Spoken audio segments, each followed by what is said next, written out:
Hello, everybody, and welcome to Rocket Lasso Live. This is a live stream that should go on for about 2 hours every Wednesday, where I answer Cinema 4D questions live from a YouTube audience and a Twitch audience simultaneously. So they ask questions, and we try and recreate it in Cinema 4D. This is episode 24, and we've got some questions coming in already. So we will immediately... Well, are there any notes to hit? Actually, just a little bit. This week's tutorial is a two-parter. It is this tutorial here for creating fast and accurate dynamic chains, which is a little bit of a follow-up to a tutorial from a couple weeks ago, but I came up with some better techniques and I wanted to make sure to share those. And then there's part two, which is the breaking of the chains. And there's a lot of really cool techniques in there, just some good dynamic information and things like being able to make one link specifically be the one that breaks and running the simulations on everything. I don't have any animation here like prepped or ready to go, but they work really well. I'm quite pleased with that as a tutorial. So you should check that out. And I guess one last detail is if you have any questions about Cinema 4D, a good place to go and hang out with other people is the Rocket Lasso Slack channel. We have rocketlassoslack.com. You can head over there and answer questions, ask questions, just go there, be cool, be productive. There's lots of cool contests and challenges and just people helping each other out. So make sure you go and check that out if you have an opportunity as well. I'm going to check the questions. I'm going to start from Twitch this time. What do we got? Which one of these sounds better?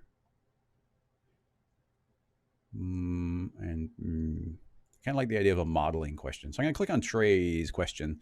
Something from Wikipedia. Let's see what we got here. Oh, goodness. Okay, so we got an old Sega... What did they... Oh, it's a Game Gear. Yeah, the Sega Game Gear. My friend had one of these.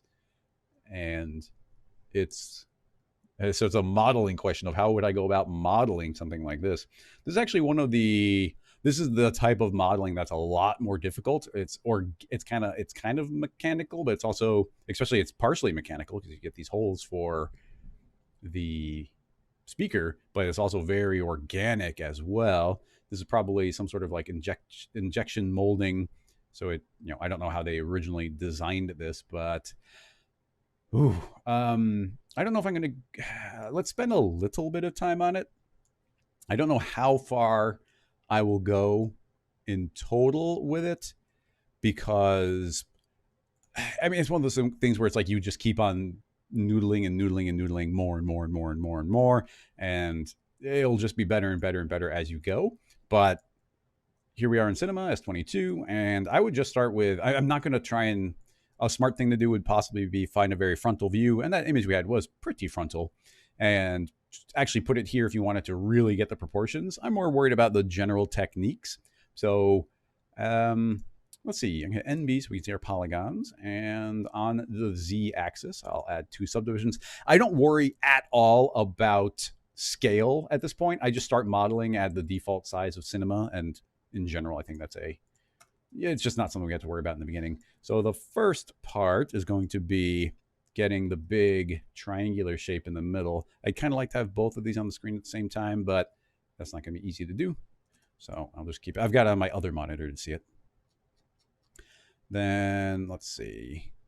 I'm going to hit, let's see, U, B, and I can select all of these edges along this line. Hit M, F, and then do a single cut through the middle, which is nice. But then we can actually do this offset and pull this down to about where I think it should go.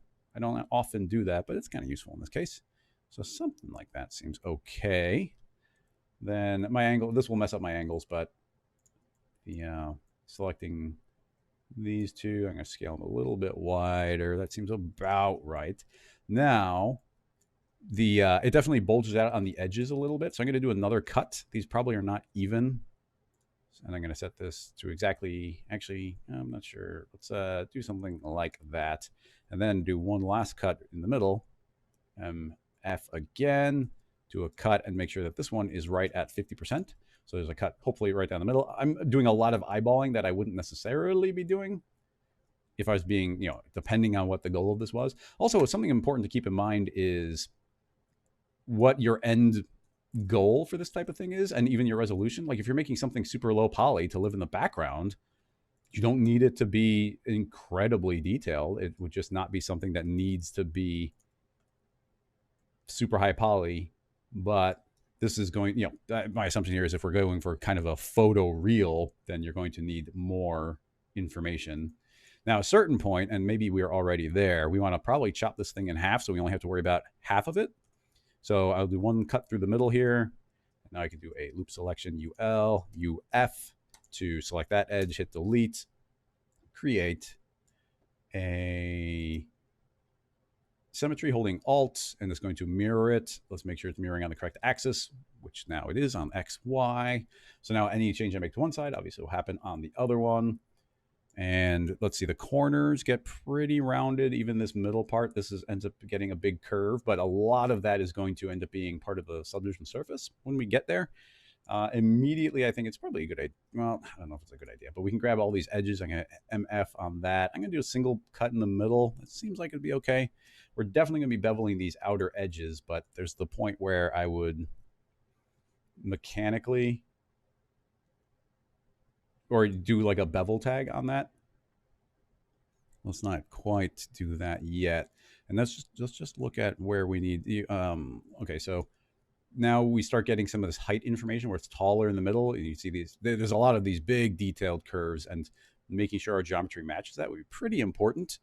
But some of it's going to be pretty challenging. And then if we want this edge to be kind of consistent, then I might do another cut there. MF.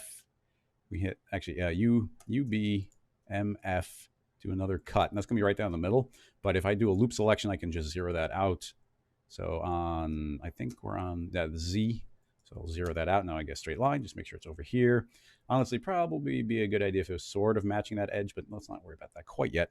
And then if we're going to begin matching this angle on the screen, which does seem to be a pretty straight line, I can turn off my selection. Now I'm grabbing the point underneath it, which should be similar. I'm just counting on the fact that that's probably lined up. Now, like I said, there's this curve that travels up. That's going to be actually, to me, the most challenging part of where do we put that. It sort of fades away on one edge. So I'm kind of thinking, what if we take this line and split it? If I hit MS, it'll do a bevel, but a bevel on an edge actually just splits it into two. So it's a cool way of instantly turning that into two lines. And then now I'm going to grab this edge and pull it way over. And then if we view this from the top, it might be a wise idea to select these points. I still have select off or select visible edges off. Now these definitely are hanging out more near the inner part. So I'm going to pull these in.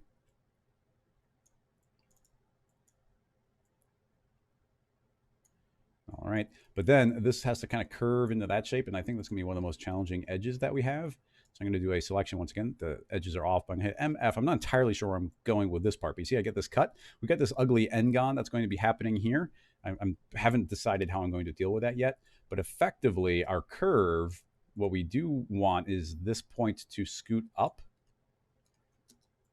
so that this can become part of a nice curve, or bevel that so it becomes a curve. Now that is a quad and we're translating from one corner to another. Could work.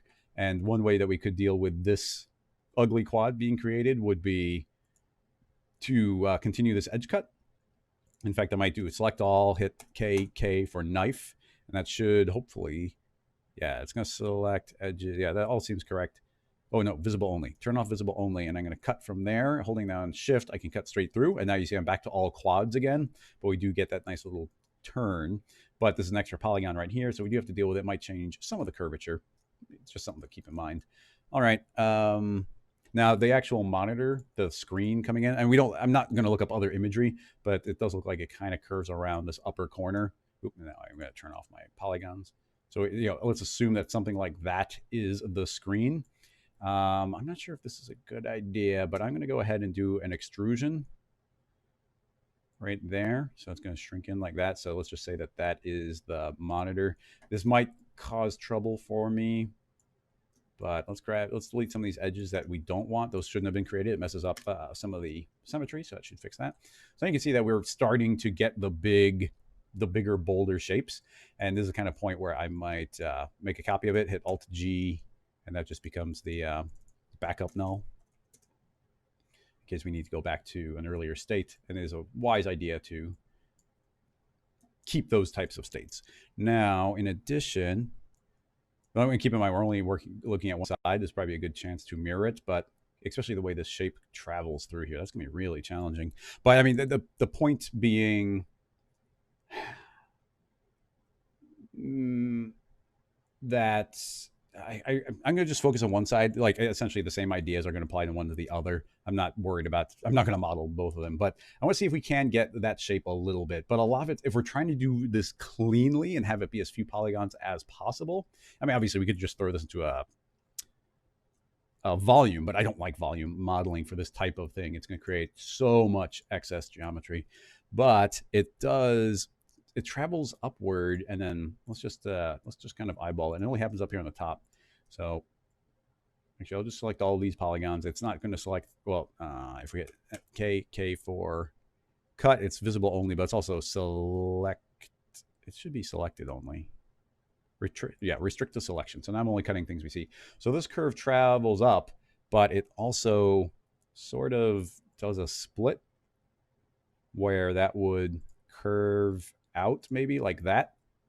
And then it also kind of completes a circle traveling around and in. So what I'm doing right now essentially is creating some pretty ugly cuts. Let's do something like that. That seems about as reasonable as I can make it. So these are kind of arbitrary cuts. You see, I've now created triangle, triangle. I guess we've just got we've introduced 4 triangles to the overall shape. And that's something that you typically are not going to want to keep that way. So what's my thought? Something looks a little bit weird there. I guess it's fine. And pretty much, well, let me think. I mean, can we start deforming this a little bit? But the main idea being that these edges would raise up, but everything else around it needs to be down. So let's keep in mind that these will be the pieces moving up. Gotta be careful with these selections. So those will be, the screen.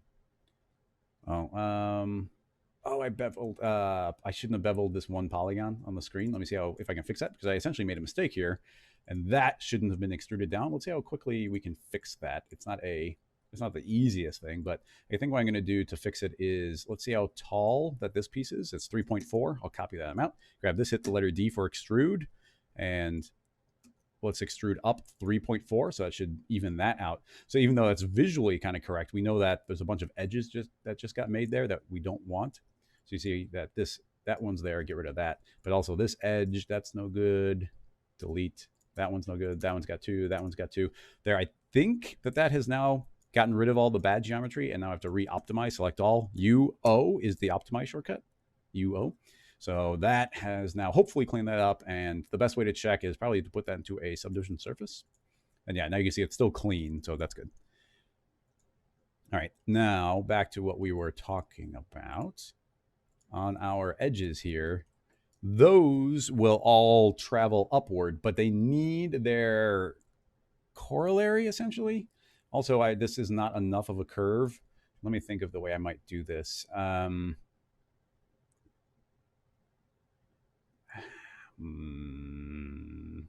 Because ultimately we can pull this up and you can kind of see we're going to be getting that implied shape, but you see that we need more information here. So maybe that'd be someplace we can put a cut. I can select these through here. And I'm not sure. Yeah, I'm just going to let these edges terminate on the edge, but that will create some bad geometry for us. So we need to clean that up later, but now we get that cut. I guess a small advantage to that is this particular triangle has been turned into a quad. You can see we've turned that into another square. So, in general, that's a good thing. And this creates that line that could be potentially cut, although I might be inclined to slice that in half. I'll have to see the way the geometry flows. And then the way these selections are selecting is, I guess the symmetry object is doing it, but you see how I'm getting this, some of these are not highlighting in the same way. I'm not sure why. All my normals should be, yeah, I mean, my normals are aligned, so I'm not sure exactly what's causing that. Now, I would think that there'd be a secondary dip in this. So, I mean, it's kind of like we'd want to hit I, do an inner extrude. So it's kind of like an ear type shape. And I mean, maybe that's valid, potentially, but we could also do it with a series of very specific cuts. So I might do a cut there, and a cut there, cut here, maybe there. So you see that's kind of two different takes of the same idea. Now, let's see what this ends up looking like. That one actually fades out, so we select that, and that one also fades out. So if we start raising these, and we can start getting that little bit of extra geometry, so we get that bulge in the shape here. This should probably imply the curve pretty well. This definitely needs to be cut. Knife right there. Make sure that is, yeah, it's still dipping down to the ground level. All right, nice. I would think that this would probably want to be split. Like, it's just you want this edge flow to continue. So I can do a knife to there and a knife to there. And then actually, if we hit ME, we can be on the polygon pen tool, and I can delete several edges. So you can see those clean themselves up. Polygon pen tool is amazing for this type of thing. So we can just, yeah, add cuts and remove cuts as we need them. I'm still worried about, like, this is going to be a bad point, the way those all connect, but the rest of it kind of generically is working all right. Let's turn our subdivision surface and take a look at a flat. And, you know, at a glance, it's not bad. That's doing an okay job implying those shapes. But if we take a look at this, those get quite sharp in the way that they are tapering out. So I think that I would probably, I mean, two different ways of approaching this. I don't use this technique very often, and I think usually you have to throw a lot of geometry at it to make it work. But if we take these edges and we start doing a polygon, what do you call it? Like a subdivision weight? I don't remember the shortcut for it. It's actually something I constantly am struggling with, trying to find it. Let's see, no. What am I even thinking of? Yeah, R. MR is a shortcut. Weight subdivision surface. MR. So it's going to look weird. You see the selection's all messed up if I'm in the subdivision surface, but it's still working. So I can click and drag. And you see as I drag that those edges are getting sharper. So if we're like this, you see those have become incredibly sharp. And so we went too far on that. But if we hit M or MR, and we pull it just a little bit, then we can sharpen those up a lot, but not all the way. So we've sharpened them, and you see they've become sharper. We want to subdivide some more so we can actually see the geometry. And you see those have become sharper without adding extra geometry that way. But I don't like that method because you keep on having to subdivide more and more and more in order to get that type of weighting. So I'm going to delete that tag off of here. And let's try and do it via just pure modeling. Now, turn off subdivision surface, and let's take a look at our geometry again. Okay, so what we're eventually going to probably end up having to do, where did that come from? I'm not saying it shouldn't exist, but I'm gonna hit MD, no, I forget the shortcut for it, but I'm gonna go ME and control click them, and that should, or not. Where did that even come from?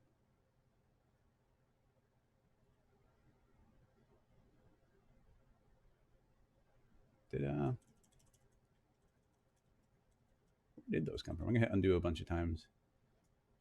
Yeah, I must have done a shortcut or something to make some funky geometry there. It broke a couple of my edges, so just undoing that. The point being is a similar way we can get the effect is if we beveled these edges. So if I bevel these, now there's going to be a really ugly bevel, but if we bevel those and I create the subdivision surface, you see we actually get much nicer looking curvature to those. So that's going to be the way we want to do it, but we have to do it smart.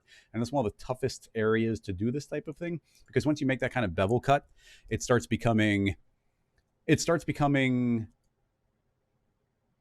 very difficult to make changes. Right now, we're still working with some pretty straightforward geometry, all things considered. So making that type of change is more difficult. I want to improve this curve. I'm going to select this one point and curve it up a little bit more. I'm looking at the screen. It looks like that these points actually have a little bit more of a curve to them. So those can get pulled up maybe. I guess the screen flattens out. So this probably would be more of a MF or a UBMF type situation. So that can be a big cut there.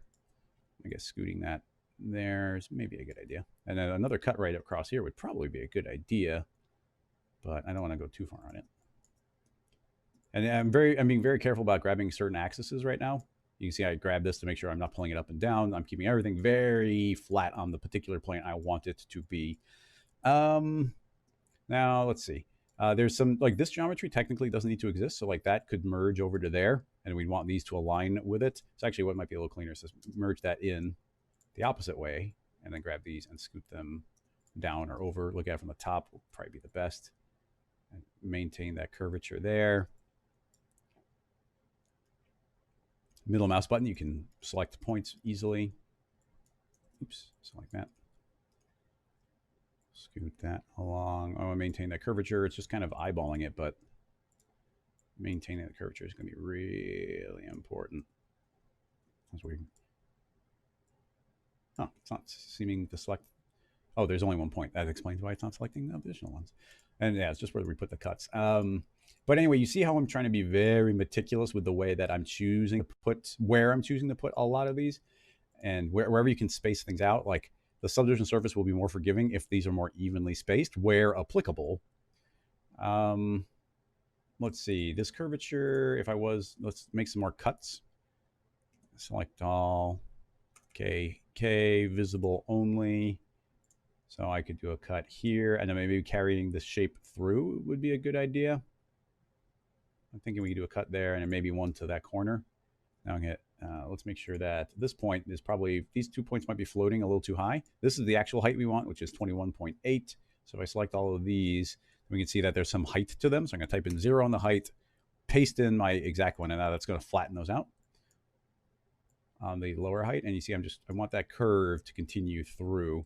Now, this also needs to continue that curve through. Like letting these flow where they naturally want to flow is what's going to help us. So letting that, I mean, this could potentially just do that kind of cut.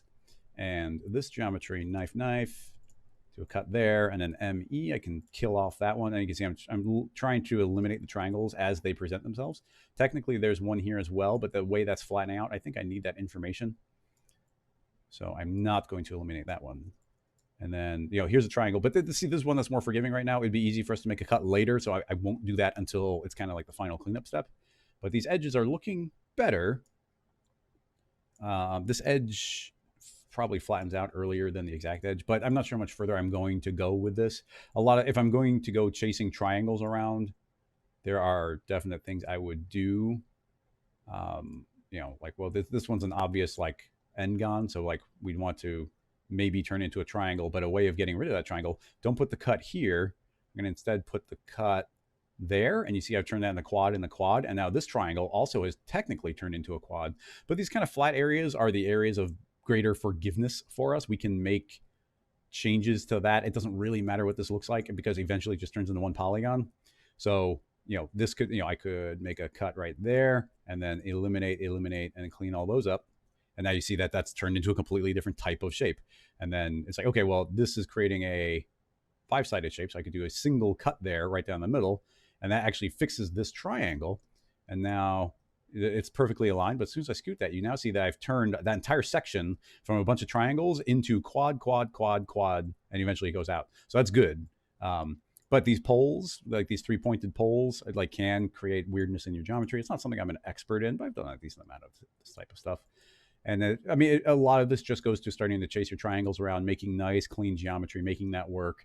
And then here's definitely a workflow I like doing is making that selection.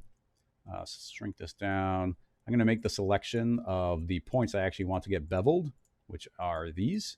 I think these are all floating up. So if we set a set selection, there's that selection there. Now they could get broken. I also haven't saved. Let's go to episode 24, scene files. And as I always mention, if you are supporting on Patreon, you can get access to these scene files if you're the type of person that likes reverse engineering. Game gear modeling. Now, this is unfortunately where, like I say, you just have to throw a lot of time. You have to know the techniques, but I would noodle and spend more and more time on this. Because that's just what it calls for. But to keep this a little more parametric, I'm going to grab this bevel and put it in. And it's currently beveling everything. But if I drag in this edge selection, then it's only going to bevel those edges. We hit NB. We can see that it is now parametrically beveling those. That's weird. I've got these edges selected, but the bevel's not beveling those? Why would that be? What? Oh, there's probably some sort of threshold. Yeah, there's a use angle. I'm going to turn that off. There we go. Yeah, the angle was limiting it. So now, yeah, now I can parametrically bevel these. And you'll even see here, it's like creating this triangle up here. But I think there's different modes. If we change this to be the mitering, I think if we say uniform, yeah, see by changing it to uniform, it changed this to be a different type. So there's those kinds of settings you can do. And what's great is this parametric, so I can increase this or decrease it. If we were to turn our subdivision surface, hit the actual mode here, we can see that in general, we're getting kind of the proper shape that we want in general. And it's parametric, so we can always keep making changes. But you'll see if I increase the radius, you see it becomes softer. If I shrink the radius, it's going to become sharper. And if we go down to a tiny one like 0.1, this should be incredibly sharp in the way that those are getting merged into each other. And what's cool is that we've kept this kind of parametric here as we continue working on the rest of it, because bevels are very destructive. You can imagine as I'm making all these little triangular cuts, if I were to now be like, oh, I want another cut here and I want to scoot these over, then I'm changing the distances between those bevels. It can get really ugly really quickly. But with it as it currently is, I can just keep on working. And at a certain point, it might break my selection, but it's pretty easy to go and redraw that selection if needs be. I'm trying to think of how much further I should go on this. I mean, actually, I just realized as I was looking at this model that this part of it's actually raised. So this entire section is as high as the rest of it. I didn't realize this. The lighting on it's not. It's just a black material, so it's a little harder to tell. But if I actually simplifies a little bit of this, if I select all of these polygons, actually I can just select kind of all of them. And if I've got the height in my clipboard, so I can zero out that height. And you'll see if I hit apply, it's going to go to the halfway point. And I say, well, now they're flat, so I can jump up to the proper height. So those all become flat. So that's actually more along the lines of what the actual shape was. And that's maybe even a little more forgiving of what we had. But, just once again, important to pay attention to that stuff. And yeah, that's a little cleaner now. You see that the geometry should look nicer. This can taper. I mean, we just spend more and more time, but you can now see that we've been working with a relatively clean model, and we have very clean control over how everything is tending to work over there. Now, I just want to wrap up. Let's move into, I could keep on going and going and going on that in very similar way, keep on adding more and more of these types of techniques, even beveling the edges here. I mean, technically they'll probably become a separate model entirely, but we could add, I don't know if you can add additional bevels, but we could bevel those edges and make those really crisp as well. But let's try and add a button in here. Let's add in the main button. So there's a big circular button that ends up going in this location. Now I've got my rough geometry here, but I think what I would probably do is I want something very clean. So if I were to grab a cylinder and I'm going to make it only a rotational segments of 8. So you see it's very, very low poly, height segments of 1, hit T for scale. And I'm once again, just going to eyeball it. But if we put this sort of in this general vicinity, this is what I'm going to want to take a bite out of. And that will become the geometry that we're attempting to match. So before I did a bool, I'd make sure that these are all scooted slightly outside of that model's range. Maybe like that. We'll let them match better later. But yeah, now they're all outside. In fact, I'd probably melt these away. So melt there. So now we just got that one nice big polygon. Even, yeah, that's transitioning, so I'll leave that. So that's not too bad. If I did a Boolean on this, let's create a bool, put the cylinder in. It's A subtract B typically, so that should take that bite out of it. And I'm just going to say A, let's click on it and say A without B. So it's just actually taking a big bite out of it, a hole. So that just becomes a hole right there. And having done that, this is probably gonna mess up our bevel, but I'm gonna say create single object. Take all the way through still. Come on, cylinder, it's too big. Oops, pull it up. Boop, just barely make the hole so it's not affecting the bottom. Looks like this corner's a little messed up, but I'll fix that. So single object, make it editable. Now it's returned. Let's see if the bevel still works. It may or may not. It seems to still be remembering it pretty well, so nice. But now you can see that this hole is here, and that should make a very nice circle shape once it's subdivided. So I'm going to hit ME. We're back to our polygon pen tool. I can merge these points in to the equivalent area. It looks like a nice cut around here is perhaps a good idea. I'm going to make a cut right there, and that will get merged in there. So these become the points that we want to continue existing. So we can match these to their neighbors, and that's going to give us a nice circle. And that is also determining where some of our points go. Snap. So you see, I didn't go and do all of them. Ooh, there's one extra one there. So now you see that this is, well, it looks like, is it a perfect cylinder from the top? It's hard to tell.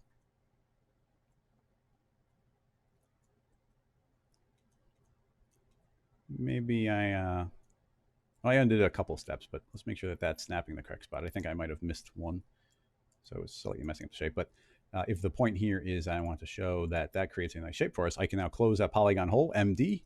That closes that polygon hole. If you want it to be entirely really clean, we could do some sort of extrusion. It looks like there's a weld that didn't quite weld here. Oh yeah, there's a couple points here. So ME, let's make sure that that is welded in there.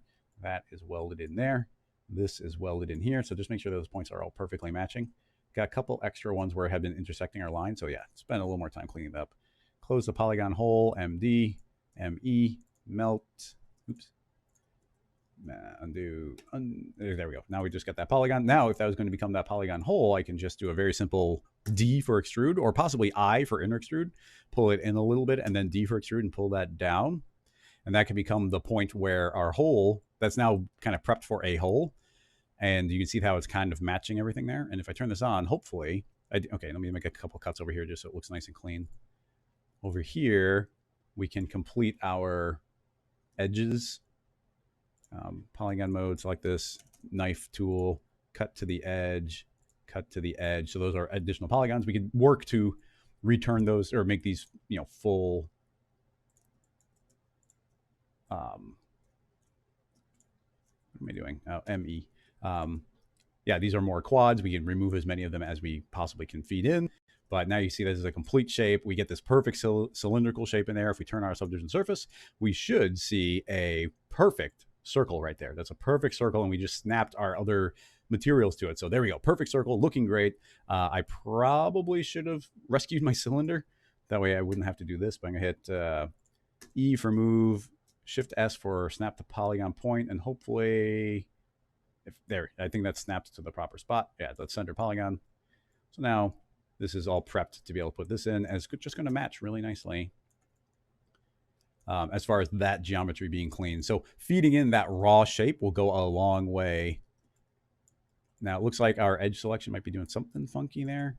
If I double click our edge, yeah, you see that just by changing geometry, it did select that, and we probably still want that selected. So those become our edges. Let's re-update this selection tag, set selection. That should be beveling those edges. Turn on our subdivision, and now you can see we get this nice, I'm only looking at this part right now, but you see we get this nice transition into these different shapes. Now it's looking a little bit, you can see some of it's really important to have this kind of Phong shader on here, because you can see right away, this is not Phong shaded really smoothly along those lines.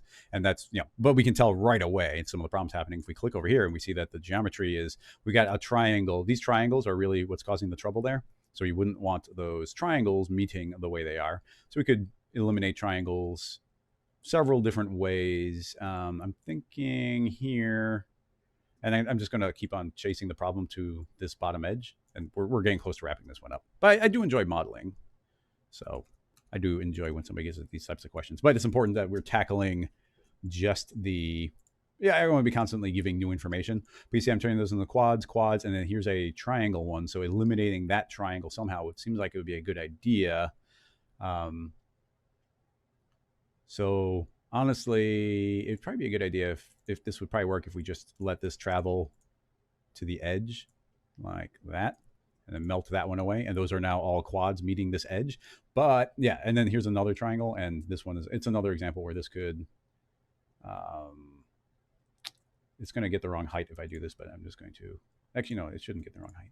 So we can chase those to the edges. Once again, eliminate that. So these are all quads meeting the edge, but the way it's rounding, it's going to bevel based on whatever the previous layer is. So this is still, it's going to be better, but it's still going to have some bump on our curve. It's still going to not be super smooth looking, because it really, when it comes to a subdivision surface, it really cares about the way the geometry looks as it reaches the edge. So specifically, I think the best thing we could do, especially since this is, I think there's actually in the real one, there's a little bit of a curvature to this, but what we really want is these to really match up. I can do an edge cut. I guess that's a more realistic way to do it. So I'm going to do a UB, edge mode, UB, because of this edge is not super cooperating. So I'm going to do a manual selection of this. Shrink my selection, just grab that.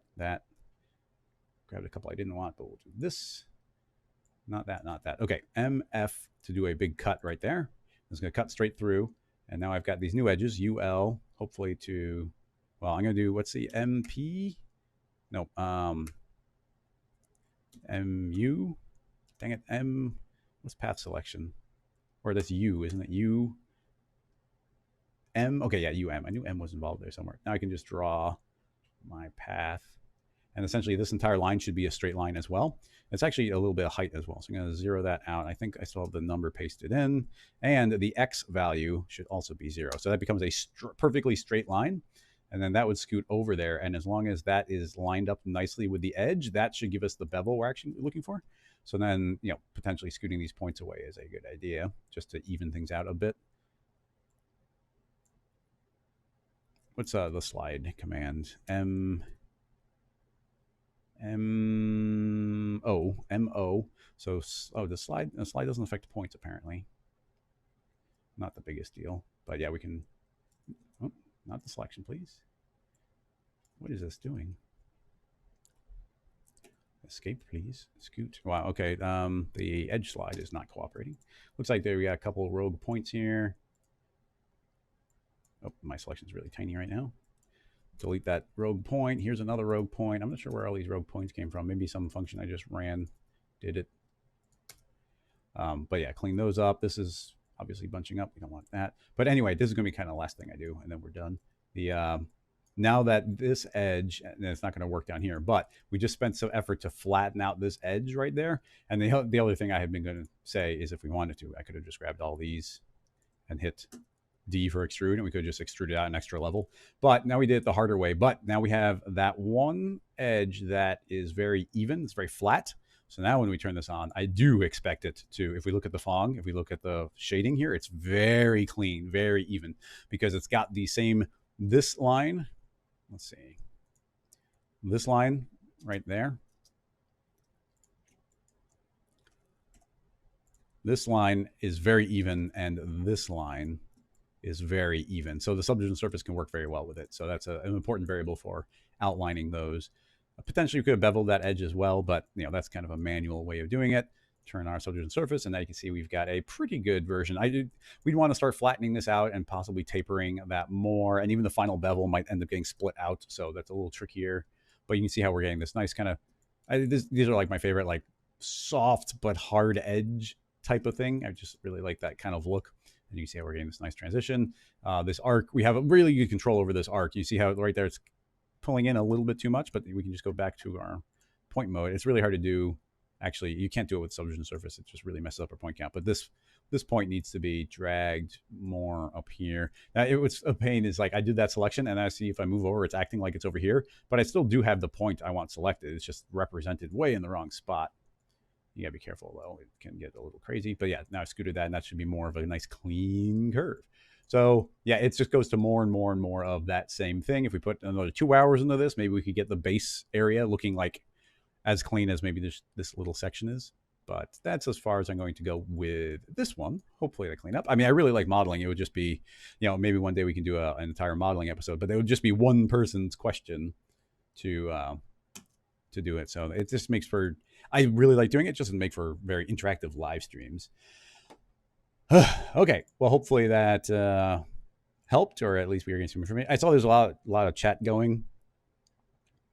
I wasn't able to do it.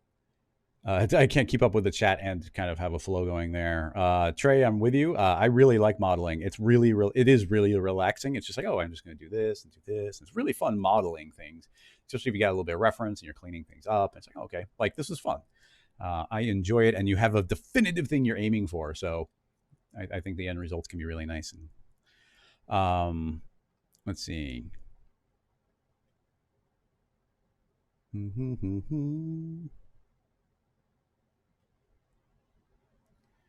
I've heard Blender is good for modeling. I haven't tinkered with it. Not in a way, and not recently enough that I have any idea the way it is. Yeah, I'm not sure who you're talking with, but yeah, the old UI in Blender was nonsense. I know they made a lot of improvements there. Just seeing if anybody has anything specific here. Um, let's see. Lots of conversational modeling tools. It seemed like the slide tool only worked with edges. I was trying to do it with points. Yeah, and Trey, it's not a tricky question. Essentially, any modeling question is going to end up kind of in here. And it does go to, this is actually a really good version of a pretty good tricky question. Like at a glance, it's like, okay, that's not too complicated. But at the same time, it's like, wait.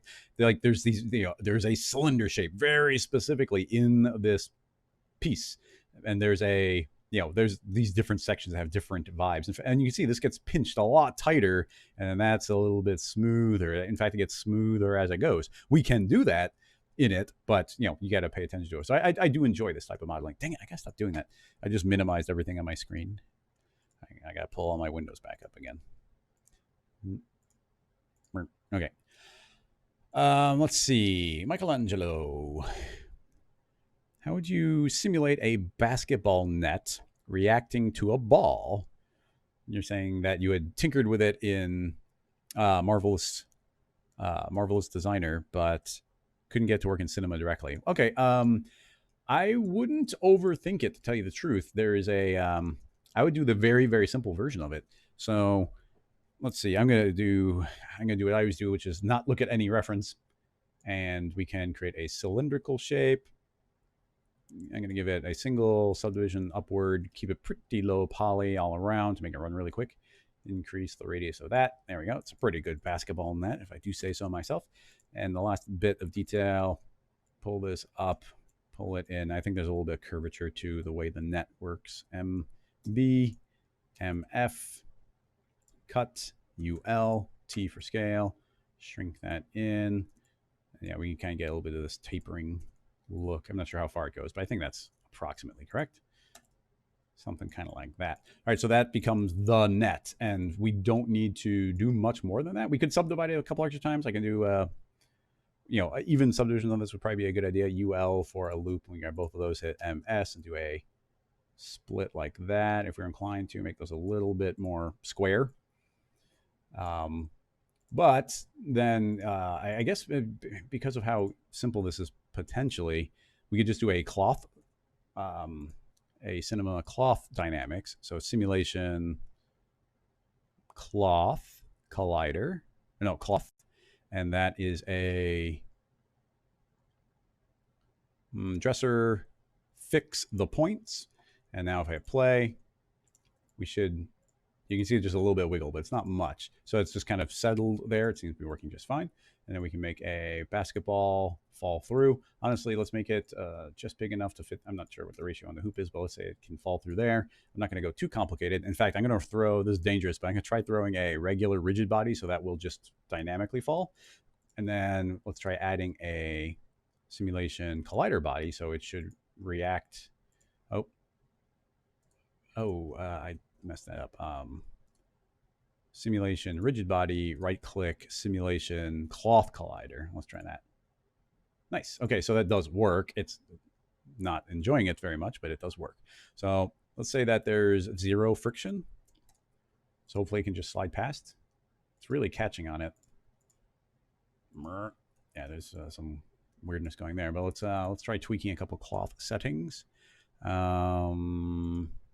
Gravity, drag, under tag, let's go to flexion, rubber, bounce, friction, flexion. I think, I don't know if these words mean the same thing that they do in regular soft bodies.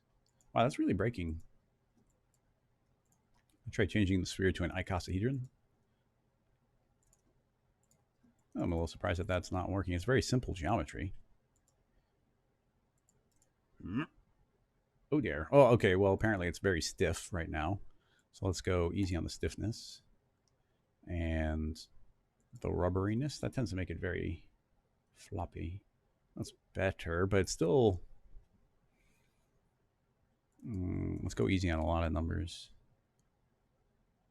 Iterations. Let's give it 2 iterations. It's really stretchy now. So that's where I think the stiffness comes in, or possibly the rubber. And then forces, I'm going to give it some drag, 15% drag. So yeah, there, it's not going to be bling, bling, bling. Maybe a little bit more. Stretch, boing. Okay, that's better. Rubber. Do we want it to be light or heavy? 99% rubber. Yeah, so that's going to be. Yeah, it gives it the ability to bend more, but it's also stretching. The stiffness is bugging me a little bit. It's catching more than you think it would. It's a little bit clunky, I gotta say. Let's keep moving forward on it to make, I want to make sure we get to the net part, but then it might be a good idea to try and transfer this to a soft body concept because cloth obviously is a very old system. Save this as number 2.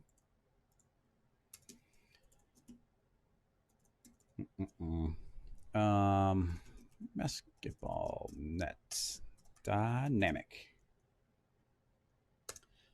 Okay. Okay. So we need to find a basketball net texture. I'll show you what I usually do. We'll just go to Google and search for. I'm just gonna try basketball net texture. See if I can find something easily. I mean, actually, that's not bad. And then I'm going to type in the right word and search for tools. Images, tools, usage rights, label with modification. Just in general a good idea. Let's see if, well, that gets rid of everything that was useful. Not licensed. I mean, this is just kind of a not licensed one. It's a little dangerous. I think it's okay. I'm not going to stress out too much, but in general, I would definitely be trying to be clean about grabbing that. Let's modify it in Photoshop. New file, paste, crop.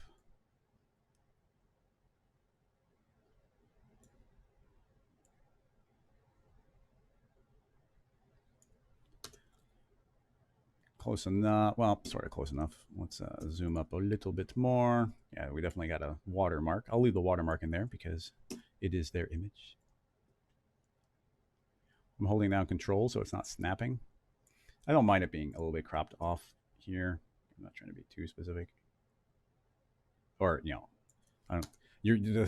This is the concept, not the. I don't care too much about the very, very specifics. I'm going to make sure that our contrast is high enough so that. I guess that kind of killed out the watermark, but well, let's give him credit. This is from Dreams Time. All right, do that. Now we just have an alpha image. Now, obviously, it would be even better if we had some geometry based. If we had geometry for the net, that would be good. Where are we? Scene files. Scene files. Texture. Net. Dreams Time. Good enough. Back into Cinema. Make a material. This file's already saved, so it should be able to find the proper spot. Alpha channel.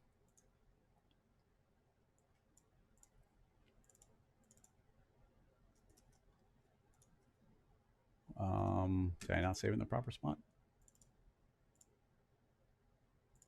I think I might have put it in the upper layer. Let's see. Yep. Boop.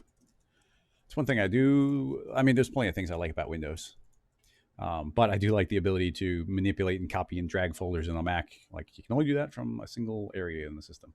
Invert the alpha. Now we can just control the color of this however we like. Maybe make it a little tan, brighter. Potentially give it bump and whatnot. But obviously it'd be better if we could, have actual geometry there, and then we could use a mesh deformer for it to follow. Let's repeat this twice. That's looking not amazing, but there you go.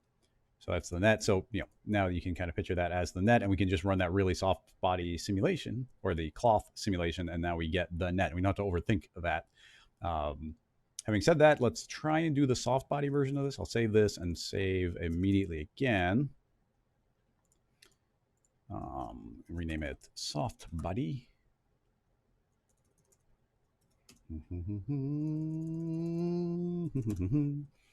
All right, so we got the exact same idea. We don't need the cloth collider. We don't need the cloth tag. This becomes a soft body, simulation soft body. But here's the annoying and tricky part is we need these to link to these points. Now, we were clever.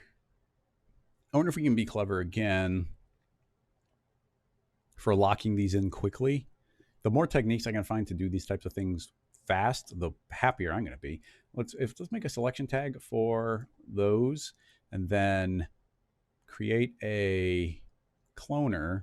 And in this cloner, I'm going to feed in a dynamic connector. This connector is being cloned onto an object.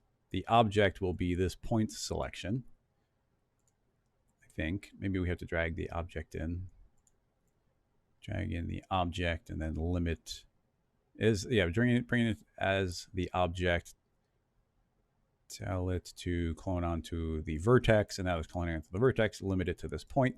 That might have already been working, but that should hopefully be cloning these in the proper spot. Tell this connector to be a fixed connector. It's a fixed connector from the cloth to nothing.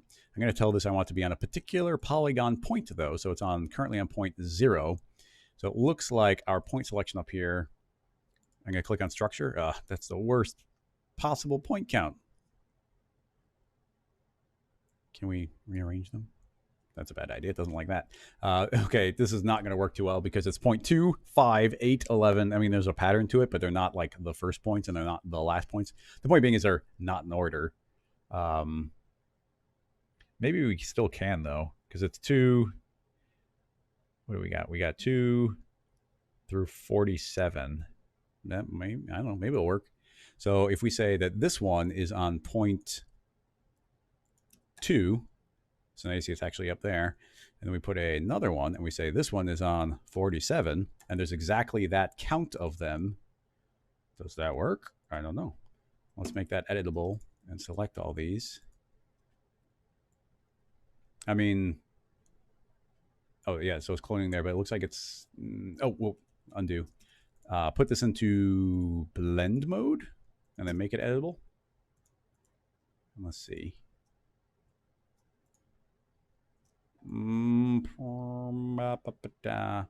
Doesn't quite seem to have worked. Did we go to point 47? Yeah, 47. We need the same point count, 2, 5. And because it skips every other one, I thought that might work. But let's see if this is actually going from now point 2, and then the second point was 5, and that actually went to 4. And then the last one, why is the last one going to 24? Did I type in the wrong number? Well, it's supposed to go to 47. It's blending between these two. So maybe it does work. But anyway, well, you can see it's still making my point for me, which is it's a pain to, why is it stop at the halfway point though? That's confusing me. I told it to go up to 47 and it's not going up to 47. I don't want to spend a bunch of time on these, so let's just do a handful of them. So this one actually should be working. This is on point 2 and it's going to point 2. So if I were to make another one, we can turn on snapping and snap it over to whatever point. And now we need to figure out what point that is. And that point is 26. So we can lock that one to 26. Now here's where, like, there's not a good tool. There's not a good belting tool to make this work. So I'm just going to make 4 of these. They're not even going to be very evenly spaced.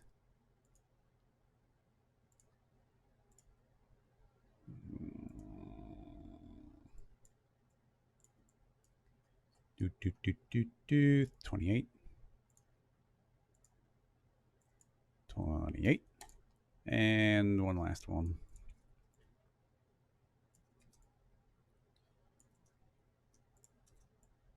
Why isn't it snapping?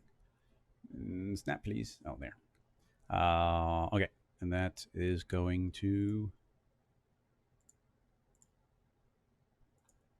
14. So very manual. I thought we could be clever, but the point count didn't cooperate. There might have been ways to force it to cooperate. Like we might have made this out of n-gons and those would become the first points. That might have been smart. It might have been faster too. But let's just see. Well, actually, what's going on here? Oh, okay. Well, it's considering we only have 4 connectors, that's actually working really well. Actually, I guess the reason why it looks like it's working so well, I mean, it is working well. And then did I snap the... Oh, this one doesn't seem to be on the correct point.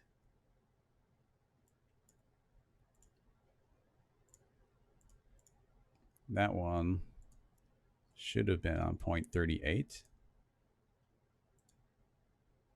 I put 28. Bink. There we go.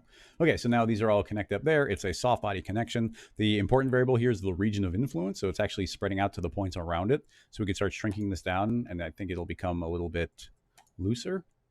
But actually, yeah, still working pretty well. It's probably because this is such a low poly object that let's pull the material off just for a moment. And you can see even just with those 4, it's actually working really well.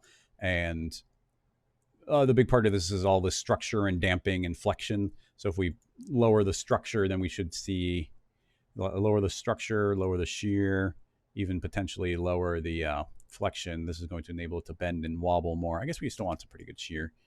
So you can see it's starting to bend more. But now you can see how this actually can go through and be more dynamic. But you have to weld the individual points. And it does do a good job of fixing it, but there's that limitation. So we can put the net back on, and now we can see that, and it'll just kind of work. Keep in mind, like I said, that we could map any geometry onto that we wanted to as a mesh deformer. So you could actually have a lot more detailed of geometry. Let's do a quick example of that because it's pretty easy. If I hide the net, let's just say that this is going to be our net. So I'm just going to intentionally MS or M Shift S. Or no, what is subdivide?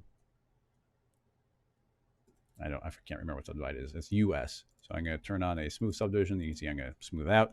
I'm going to I for inner extrude, turn off preserve groups to an inner extrude. So there we go. That's our net. So not exactly realistic there. But now you see we have a lot more geometry for that net. Don't make it soft body. Right click on it. Actually, don't right click. Go to deformers. Find the mesh deformer. That becomes a child of that net. This original net becomes the thing that we're referencing. Go to advanced and make sure that the external is set to surface or area. I'm sure there's a difference. I just haven't found one. Initialize. That original one gets hidden and will not render. And now we should hopefully see this more detailed physical net. And this could have been crazy geometry with tons of polygons and made out of splines and doing all this stuff that would be getting mapped to it instead. So we can do the low poly very fast to calculate version of this. And the cool part here is that this is a lot more realistic. It's actually dynamic. So this can actually, you can see it actually can catch the ball and get stuck in there. So it is dynamic. So we could make a second ball, maybe move this one down here. And then on Z, I'm going to give it a dynamic initial velocity, X, Y, Z, Z positive. So let's say 999. And that can go and like smack into the side of it. Maybe it's a little high, but it's fully dynamic, so it can interact with everything that we're throwing at it. So that's the kind of the general way I would go about tackling something like that. Save this as another file. Hopefully that covers it, Michelangelo. Let's see, you're saying thinking the individual net pieces interacting with each other. Well, essentially that's what we have here, and it would just go to, the mesh deformer was okay, that kind of covered it, but just for extra clarity, copy this new file. I don't care about the material, go away. This geometry that we're running our soft body simulation on, you can do whatever you want with it. So what's a good example? Well, let's, just for the basic version, if this was a little bit more like the net and you wanted to make sure they were interacting with each other properly, I could grab the individual every other point, and I could pull these down, and you could modify this to be any kind of geometry that you wanted, and they will be free to bounce and interact and get tangled up to whatever extent. And it doesn't need to be beyond. It doesn't need to be beyond this. I mean, if you want to get super nuts, I guess technically you could. You could. I'm not going to, but you could do the inner extrude like that. and run the soft body simulation on this. So it's going to be a little bit more like a,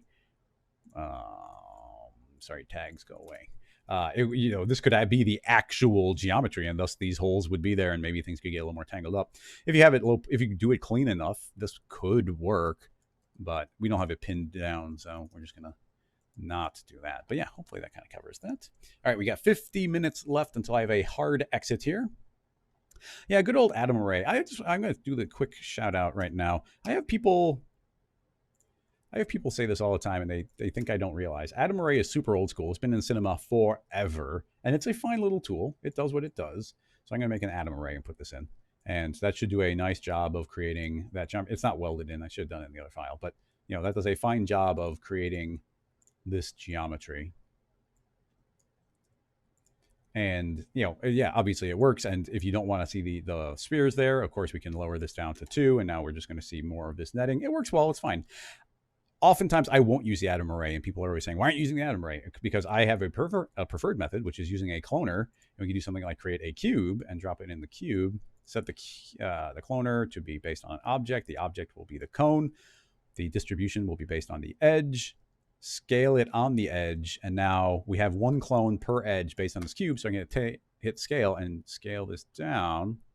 And if we tell that to scale up to 100% of that edge, you can now see that I've got individual clones that are doing this. The reason I prefer doing it with the cloner is we have very, very direct control over all of this. An Adam Array would not give us this shape. It would, at a minimum, if you drop it down to the lowest possible poly count, these would be rotated 45 degrees and we get this point. So you don't get this kind of flat version of it. But now I don't have all that extra geometry being generated on the individual points. This cloner, we could set these to be multi-instance, so they should calculate like really, really quick. Let's put the cloner after it. Hopefully it refreshes a little. Okay, well, a point against this technique is it's lagging a frame behind in the viewport. It won't be in the render, but you can now see that that's working this way. And we just have very direct control over that. And I can have it be any shape. It can be a cylinder. It can be whatever poly count. It just works really well to do that kind of thing. So yeah, I know. Well, not you, Michelangelo, but the Adam Array works fine. But there's times to not use it, and I understand that the Adam Array is a thing. Scrolling.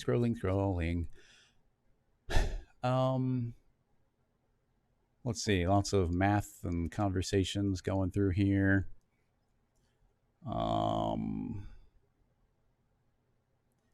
Mick, okay, well, it's a reference to a YouTube video. Let's see what we've got here. Go about recreating this animation of a rod fishing from a ship. Okay, looks like actual video, which is always a plus. It's from the BBC. Whee! Looks like it's in slow motion. Looks like there's, I don't know this, but it looks like they're spraying water, which is going to make the fish want to come to the surface, maybe? I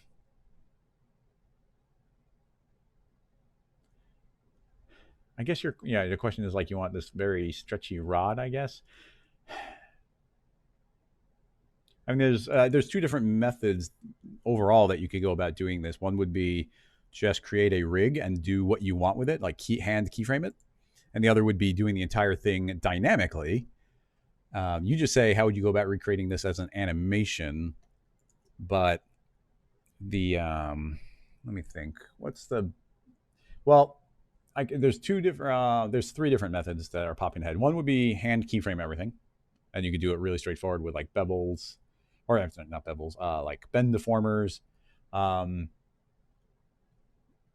You could do it fully dynamically, which would take a really long time. But actually, the method that's popping into my head right now would be, let's just use some joint chains. That seems like a really straightforward way of doing it. Actually, I think there's a very good use for this. So let's see. There'd be a lot of slightly different approaches, but under the character menu, I'm going to create a joint and make a joint a child of the joint. Actually, this is really easy because I can just make as many as I want. Just keep copying them as children. Select all the children and say their local coordinate on Z will be whatever amount. So let's say 20, and now each is 20. Bing, bing, bing, bing, bing. So I'm actually going to double that. Let's make sure that they're all 20 again. There we go. So that will be the fishing rod. Fishing. And then we can make a second one that will be the line. Actually, I'll probably copy the first one, so I'll do that in a bit. So this is our fishing rod. I'm going to right click and add a, actually I'm going to group it, Alt G, and then grab the fishing rod, add a rigging tag, IK spline. Well, let's do IK spline. No, yes, no, maybe.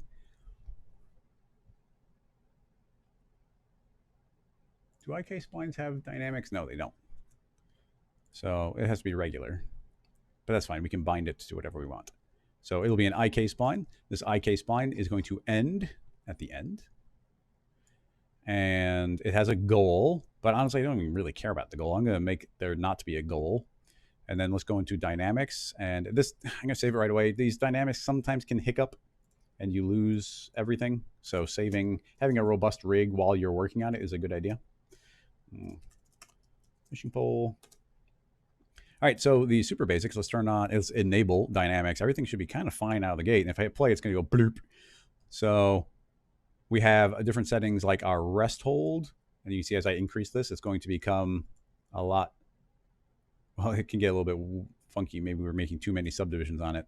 And we've got our strength, which should also sort of straighten it out. I gotta say, it's not I'm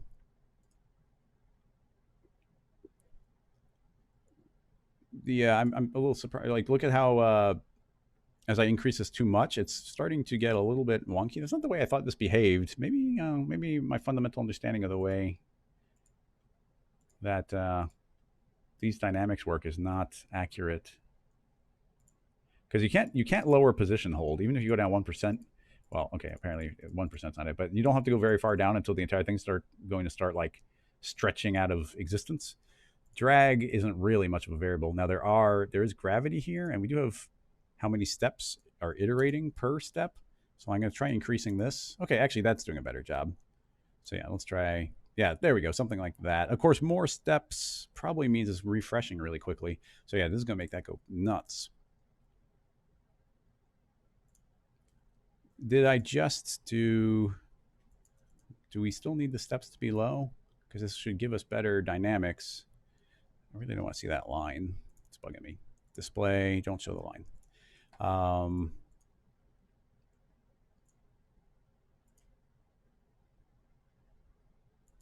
Like we could lower the gravity so that we have more control over that. And it might be a good idea here. Like that's a way of straightening it out without it being super crazy. It's not my favorite method. Because why is it so nutso?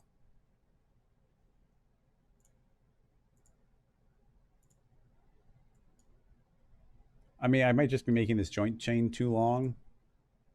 Well, I don't want to say it's too long, but I didn't realize that making there be more segments was going to be enough to make it not behave. Well, that seems better. So the strength is definitely not helping matters. Yeah, I thought these were, I could just be doing something a little bit wrong, but I thought these were a little bit more robust. So we could keep on, I mean, this is very little gravity, but like a gravity of 0.5, that means these aren't going to want to go that far down. But I'm thinking that there's just too many. Because this, it's got this really rough cascading effect, which I gotta say I'm not a big fan of.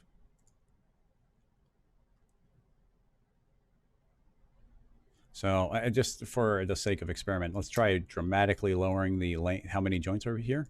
We got to refeed in that. Also, I'm gonna make it a 3D solver. That actually could be a variable here. Let's reset gravity, and now that's immediately a little bit more reasonable. And then let's separate them all a little bit more. So at the time of 0, make sure that I'm gonna reset the PSRs, and let's say that they're offset by 50. So okay. 0, please. Looks like our the tag is being weird on us. All right, tag. Get rid of the tag. I'm going to reset the PSR on all of them. It looks like they kind of remember their position. So we might have to build it in those proper states ahead of time.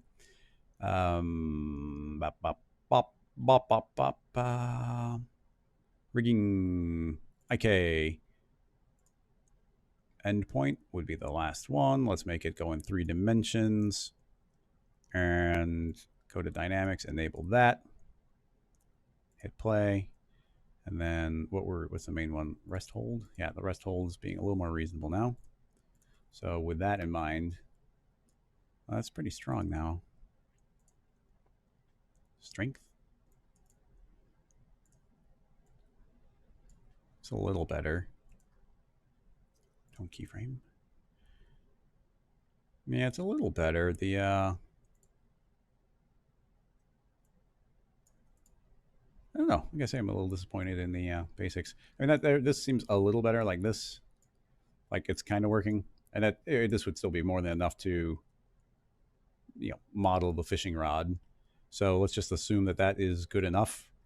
The fishing rod, I'm not going to bother myself too much here, but if we this continuous update bugs me. If I keep on hitting backwards, you see every time it refreshes, it's going to snap back. I think you can stop that by saying under dynamics, we can say continuous update. Don't do that. So now if we rewind, then it's going to be stuck there and only refresh when we refresh. I'm not sure why you'd want it to do that. It's really old system though. So we get that. Now from here, I'd say we have 2 options. Oh, I was going to model the fishing rod. So we can make an end side. We'll zero this out. Oh, come on. Please tell me that refreshes. Yes. Okay. I'm going to do that, and I'm actually going to extrude it because that's a good way of making it just match perfectly. How far is this one globally? 350. Extrude 350 and subdivide 1, 2, 3, 4, 5, 6 times. I think. Nope. 7. There we go. 7. Matching now. All right, cool. T for scale. There we go. That's a fishing rod. We can add a couple extra segments if we want. Bing, bing. So, and then it's not tapering based on the way I did it, but whatever. That's the fishing rod. So this, we should be able to just add actually, we should be able to just select this entire joint chain, select the extrude, character. Oh, bind isn't going to work. Oh, why not?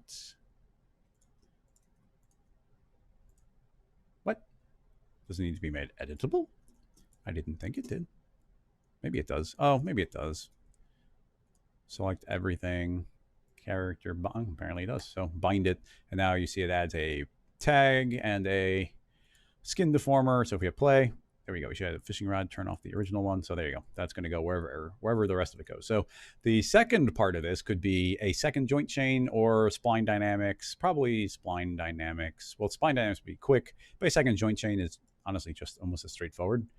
And we can even make it a child. So this we can say joint end, and then grab this one and spin it 90 degrees. I guess a continuous update stops this from, let me hit Alt G. Let's see if that works. Spin that 90 degrees. I guess it's not going to refresh until we frame forward, frame back. And then this can be made a child of the end of the joint chain, and that should be fine. And let's zero out its position, forward, back. So now these should be 2 unrelated joint chains, and this one needs no rotation hold and not much strength. So looks like the first one's not involved. So we might actually want to move the tag up a layer. That might break it, but yeah, so there. Now it's going to bend properly. This one can be given back its default gravity, and it might even need more than 1 frame for refreshing. But now that becomes the line. And now it's not, you can't tug down on it at all, but now at least we do have the ability to, let's put a vibrate tag on this thing. Animation, vibrate, do a little rotation, 90, 90, 90, 0.5. It's going to be a little bit crazy in the beginning, but let's just let go. So it's just 2 joint chains, and we could just bind that to whatever we want to, and it should just work. We could potentially even make that automatically link to a spline if we wanted to, but I'm not going to go into that. Okay, having done that, let's disable that, reset, refresh the frame, and then let's save it. I guess we can just save that, and now save it as a second version. And let's see if the dynamic spline works. We've been having some trouble with dynamic splines lately, but We'll give it a chance. Let's leave it spiraled. Why not? It should be dynamic. No in between points. Let's make this be reasonable. 20 points around. 50. And then the start will be 0. Spin it 90. Put it on the edge. 0 that position out. Make it a, we probably need to make it editable, but let's say it is a hair spline dynamics. Yeah, I'm just going to make a copy, make it editable. Select our first point. It looks like they separate. It's not even separation on points, so that's something we'd have to probably want to deal with. But doing that, we can just go into properties, fix that one, and this should hopefully just be a fishing line. And now it's nice and dynamic. So that one, well, this one will interact with anything that is, can be interacted with spline dynamics. And hopefully, yeah, this will just kind of work. So you get this line, and it's, we're getting most of that motion for very little. Doesn't take much effort for that fishing line to go there, and now it's being dragged down, and it's got all of its own settings as far as forces and gravity. So if you want that line to calculate quicker or be stiffer or looser, like we've got all the settings. And even here's how many steps are calculated. I wonder if that actually does a big difference. If I say 15, yeah. If I say 15, it seems to, is it going to, maybe it's just, okay, that just seems to make it more accurate. And at iterations, I was wondering if one of these would make it calculate faster, but it doesn't really seem to. So at that point, I'd probably just increase gravity. Well, I guess the scale's relative, but yeah, increasing the gravity might make that a little bit more, that feels a little better to me. So yeah, a fishing line there. Now, once again, this also was not going to like properly dynamically pull it down. There is no weight here on the end. So then just making a series of dynamic chains, like cube connected to cube connected to cube, would be the way to actually give this weight. But we're not going to go there. That would take a long time. And I'm actually potentially working on a tutorial series about that.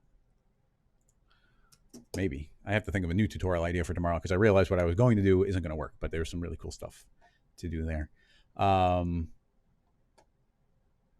Let's see. Yeah. Let's see. What's the next question?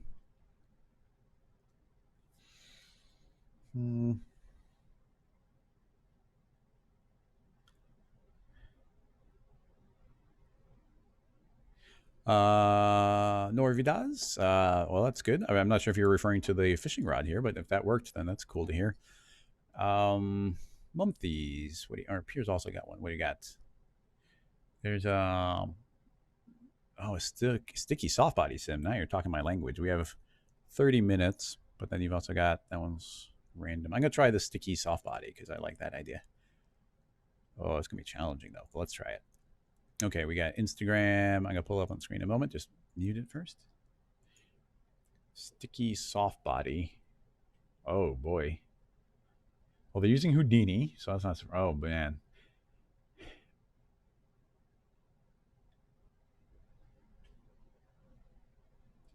I'm gonna mostly go ahead and say that this is not really possible because the basic sticky rig that I would build, because I have prototyped a sticky rig. Well, first of all, this is from Edvin Sindrak. I'm not sure where those spaces come in that name, but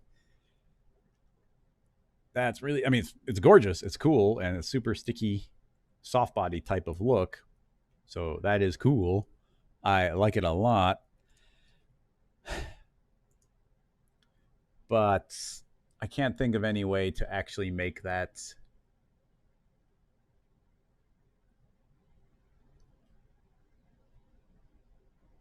Actually, I can't think of a way to make that work on two fronts. I have made sticky dynamics. I wonder if I can find the sticky dynamics. But essentially we can't make that. So I'm going to have to move on to something else, but I will search to see if I have that. Sticky GIF. Well, I have a GIF of it.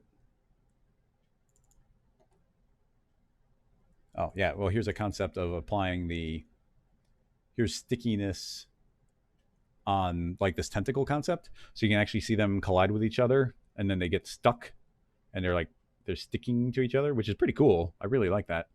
Um, Conceptually, it's very different though, because these are individual objects. Like each of those is an object that's getting collided with. And then let's see what this one is. Oh yeah, so this is it's actually a simpler version of the concept where all these particles are hitting a model and then sticking to it, and you can see them stretch away. And at a certain point, the stretch will break, and they can re-stick again, which is cool. But conceptually, that's very different than what we're seeing there, because we essentially need each individual point to be able to stick to any other point. Like one point, we'll try and stick to the nearest point it collides with, but we also need a variable or like we needed to create one of those springs every time it collides dynamically. So there'd be no way to do that outside of code, because it'd have to create new connections that didn't exist for every time it's colliding with a surface and one point is close enough to another point. So it's just too much. It's too much to be able to do that kind of thing, and there is no inherent stickiness anywhere. Although, well, here, this is not going to be what you want out of that, but I have one very vague idea, and I'm just curious how well we can make it work. So let's try making this not crazy. Here's a cube. Well, let's try too much. Let's do 5 by 5 by 5. Keep it pretty light. It'll be a soft body, and I'm going to turn off gravity, Control D, dynamics, no gravity. So that is a soft body, and it should just be hanging out, doing its own thing. So I'm going to, in the dynamics, I'm going to say forces include only certain things. I want to include a turbulence. This turbulence will have a reasonably large scale. It's going to have the weight of gravity in it, and that will be included on that cube. So if we hit play, it should wiggle around a little bit and do its thing. So you can see it's kind of drifting around, hanging out, having a good time. Then, what if we make a second cube? So we got cube 2, and there's a field force. And this field force is, I'm going to just make a null. Let's group that. This field force is looking at this cube, and it's specifically looking at the surface of that cube. This is a little dangerous because it takes a long time to calculate the surface, so we're keeping it pretty low poly. I'm going to give it not a huge radius, but a bit of a radius. And if we change our display to be 400 by 400 by 0, and we crank this up, you can now see that there's an attraction that distance away. And I'm going to make this pretty strong. Let's say it's an attraction of 200, so almost 4 times that of gravity. So that is anywhere that surface is. So let's do a very basic example. If I make a sphere, the sphere is just hanging out being a rigid body. Let's make some colors in here just to make it stand out a little bit. So that's just hanging out being a soft body. There's no gravity. You should, well, my theory, there's 2 cubes. Turn that off. It's currently pushing away. So in the field force, let's make sure that this cube is inverting its direction, or not inverting its direction. So it should be an attractor now. So that sphere should get sucked to the side. So that's the basic idea of what we're trying to do. So it's not as strong as I thought it'd be. So I'm going to jump it up to 500. 2.5 times the strength. So you see that it immediately gets pulled to it very strongly. So let's keep in mind that this field force is only for this cube. So that's for cube 1. Now, let's make a second cube. And this second cube will hang out over here, pretty close by. And the sphere can still live. It'll hang it out there.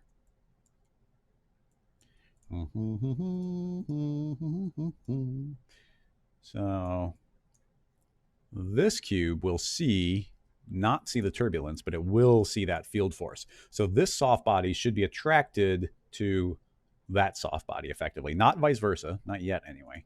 So let's see what this does.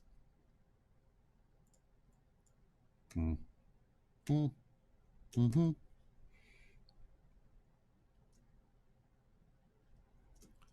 Sticky. What do we got? Still 25 minutes. All right. I'm a little worried, so I'm going to do 1 frame forward. Okay, it's running fine. It could explode, but that's immediately being attracted to it. So, okay, fine, fair enough. That's pretty smooth. Um, so I'm going to create a second turbulence. I guess this field force can hang out in that group because it's part of that one. And group that one, put this one in this turbulence. This is only going to see its own turbulence. In fact, I want to give it its own separate turbulence so that I can give it a different scale. So they should, behave a little bit differently. Maybe pretty similar in the beginning, but that should get attracted to that one. And sticky wise, I guess it'd probably be a good idea if these had pretty heavy friction. So let's say that they have, very heavy friction. I'm going to crank it up even above 100 and 0 bounce. So those should be pretty kind of, it's very attracted to the other surface. So fine, fair enough. So the main question goes into, can we push it away, and to what degree will it want to get pushed away? And that is being stuck to it before we make it two-way. So in this field force, it's pulling everything towards that, but what's the best way to... I guess I'll attach a spring. I'm trying to think of a way of pulling them apart from each other. So in this cube, let's make a simulate dynamic spring that will hang out in this null. It wants to connect to this overall cube. I'm going to make a particular point, and let's find the point we want.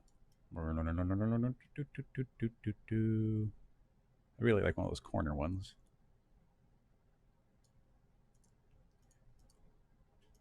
There you go. Haha.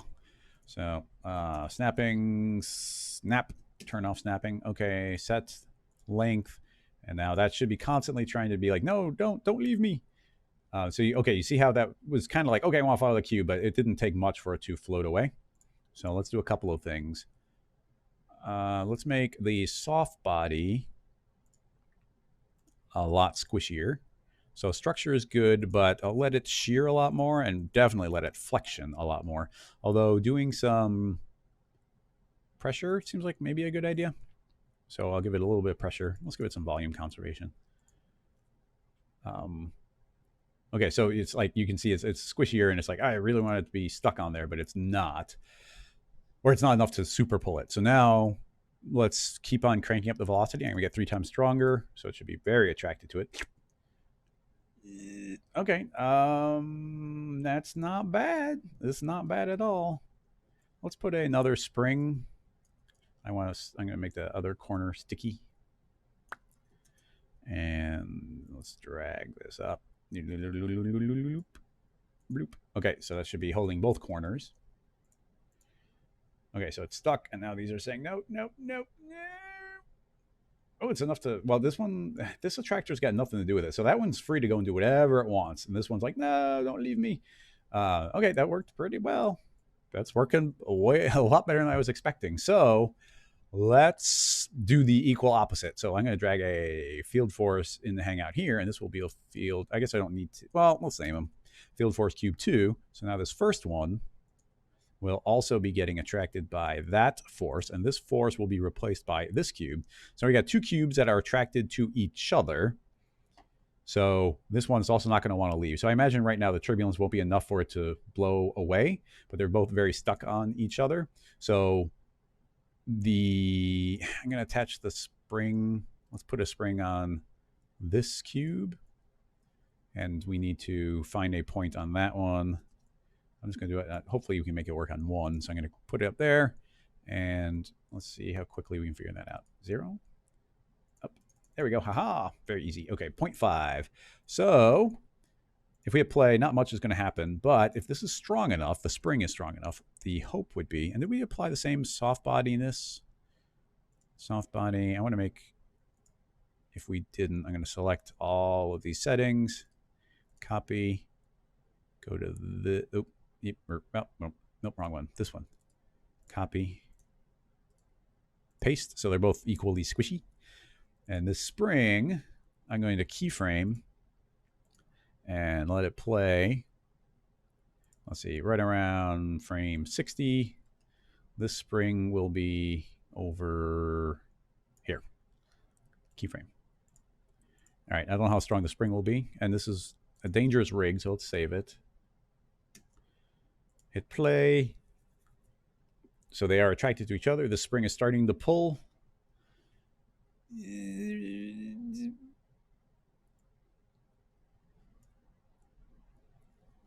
I gotta say, we kind of got some sticky dynamics there. That's not bad. Look at that. Wow, that was way easier than I thought it would be. Let's try subdividing both of these. I think that should work. Let's just subdivide by 1 and be forgiving in the Fong tag. Blurp. All right, let's see.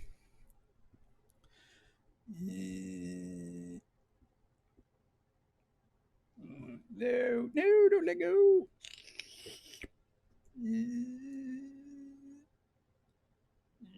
No, don't let go. Okay. I'm not sure what I changed, but they really don't want to let go this time. But that's a pretty good amount of stickiness. Maybe they intersected each other, which is entirely possible. We are running default dynamics right now, so those might be passing through each other. I don't think... I mean, it should be the exact same simulation if we were soft bodying or not.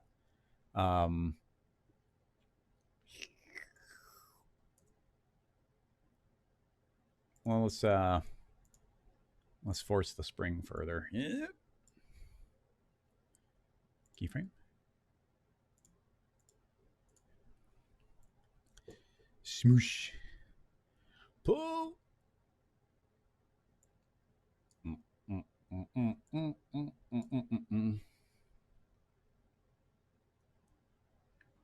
I think they're intersecting a bit because I really feel like they would have pulled apart by now, but it could just also be the attraction. I mean, I'll just turn off the attraction force for a moment. Let's see if they suddenly, yeah, you see they have intersected each other.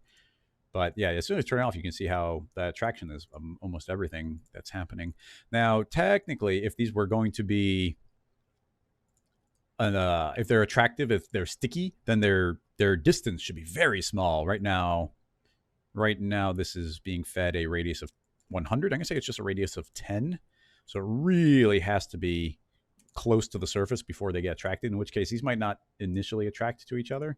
So I'm going to give this one a custom initial velocity on x positive, 555. That should be enough for it to give it a little kiss. And now it's enough for the suction to stick on there. Now, actually, I mean, as soon as it pulled away, it wasn't as much as I was hoping. So we might need to be a little more forgiving on that. I'm going to jump it to 25 and 25. Yep. Come with me. So like it was sticking a little bit, but not that much. Honestly, I'm kind of disappointed how quick it lets go of it. I don't want the radius to be that big.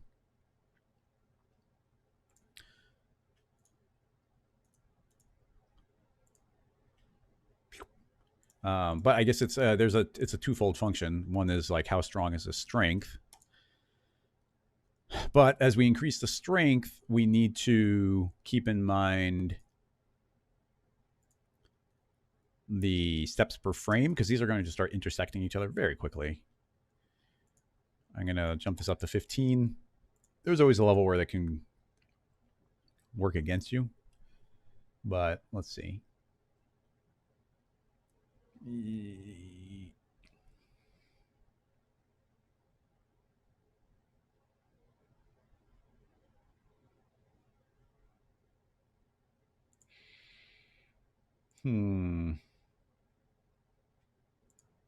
Yeah, it's a little bit tricky. Like, I mean, you definitely kind of feel the suction there, but at the same time, it doesn't really feel like any individual little point is super stuck. So it's a tricky one. Let's look at it in real time. Quick viewport renderer. Don't save. Make it square.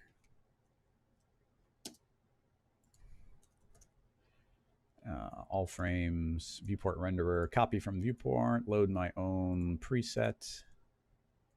All right. And we'll turn on subdivision. And we'll turn on SSAO. Save, render.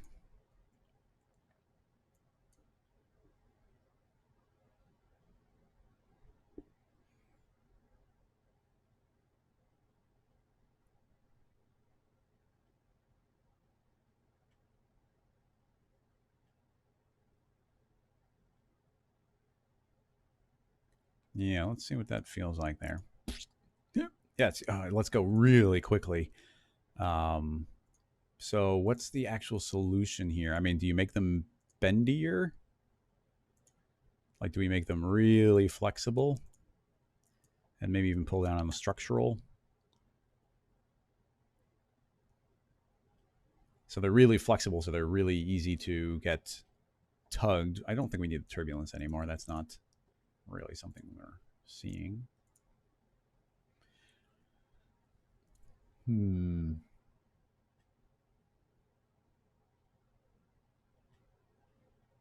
Well, I mean, I made the fall off a lot smaller. That's the main variable, so it's not like it's lost. But something sticky would only be right on the surface. That feels a little better.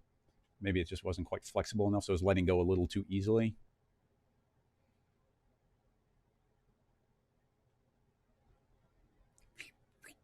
It's kind of pulling off of that. Let's just see what it looks like in real time.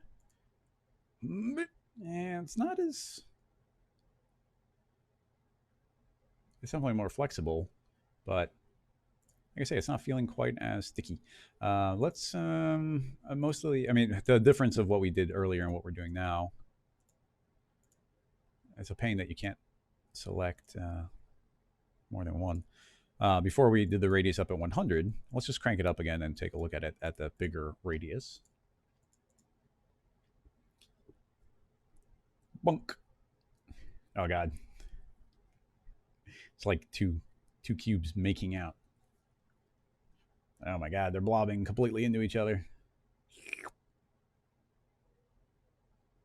The sphere got flung away, which is a little weird. At this strength and with these being as squishy as they are, I'm worried that these won't be able to pull apart from each other. But you see, the attraction is so big that this is what we really want is very, very powerful attraction that's got a very small radius. And this is kind of the opposite. Well, this is very strong, but it's also a very large radius. But these are, by definition, it's like everything's being attracted to the other points around it. So, like, yeah, there is almost a stickiness to that. But, like, I feel like it's a contradiction to kind of the effect that we're going for. So, I mean, I'm going to crank this up again. So these are getting crazy big, but I really don't want the distance to be that much. So 22, 22. So yeah, the forces, it's got a very small force attracting that. This has a very small force attracting that. Very strong, but not very large.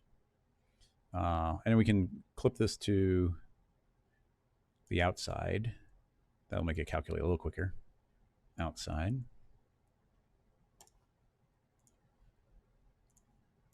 I would think less flexible would be a good thing. Well, in that particular case, maybe not. But anywhere it touches, I would think that these would be really strong. Why is it getting flung backwards? That's weird. And that's really stuck to that. But the initial force like punched the heck out of it.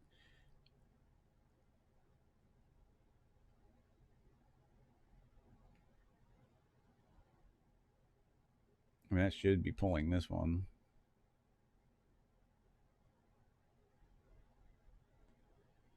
Not really feeling the individual tear. I mean, in some ways, it makes me think it should be even more flexible. Let's make it less flexible, not by a lot. 15 is pretty strong. And I continue to think that we want to crank this power up. I'm going to go ridiculous and put another 0 on there. I have a feeling it's not going to be enough steps per frame and they'll intersect.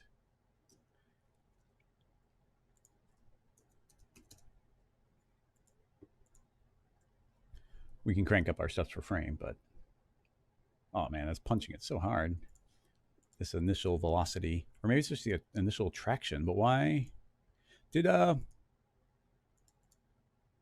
that should be seeing cube 2, and that's seeing cube 1, and cube 2 is cube 2, and cube 1 is cube 1. It's just strange because if in a lot of ways these should be identical, but it feels like It doesn't feel, it feels like one is getting attracted to the other, but not vice versa. It kind of feels like. But at the same time, it could just be a custom initial velocity. So I'm going to give this a negative custom initial velocity, and this will have a positive one. They have the same everything else, so they should collide visually equally. But see, yeah, look at it. That one's getting like, why does it do that? I thought I turned off the, yeah, there's no turbulence. There's no turbulence. So why is it like punching it in the gut?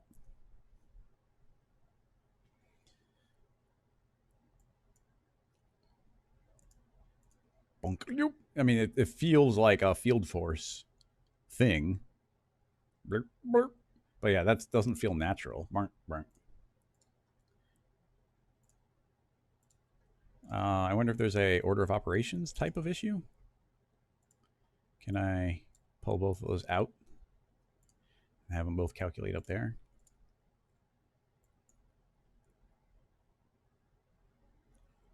Nope.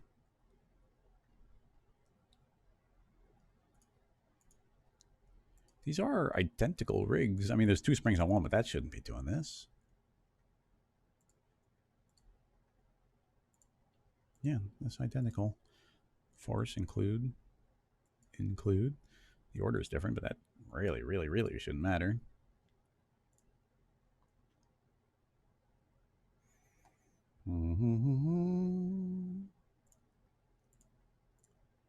Yeah, it's interesting. I mean, there could be an order of operations when it comes to field forces. So one field force is calculating before the other one. We can prove that because we've never had to do these different orders before. But if I move this one above that one, I wouldn't be surprised if we see kind of the inverted effect where the yellow one gets calculated first. So it's kind of punching into the blue one. Yep, it's an order of operations thing with the attraction. Interesting. All right, well, at least we know why. But yeah, it just punches the heck out of it. And the equivalent, yeah, there one calculates and then the other. And it's not great because I can't think of any way around that.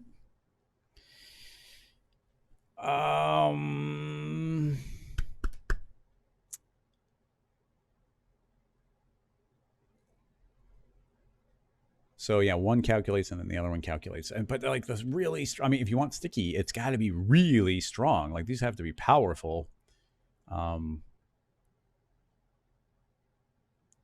We set absolute velocities. That seems dangerous. I'll try it. I'm going to try setting absolute velocities, but that seems like a bad idea. Set absolute velocity at 500, which is not that fast. Oh, they both stop dead because that's their absolute velocity and they need a direction. I don't even know if that makes sense, actually, because they should be inside of the range of each other, right? Yeah, they're both at 100. Oh, they're at 22. Maybe they're slightly out of the range of each other. I still think some of these points would be forced into those positions, even if the other ones are not. Oh, yeah, there they are. Runk. And it's just going to stop dead. Was a little. Oh, that's still getting moved. Well, let's just see what happens.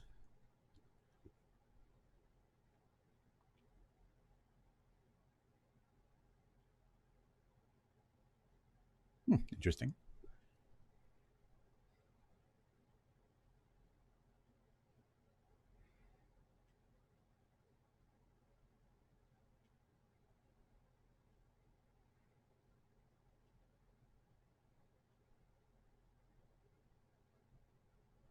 Well, that's working.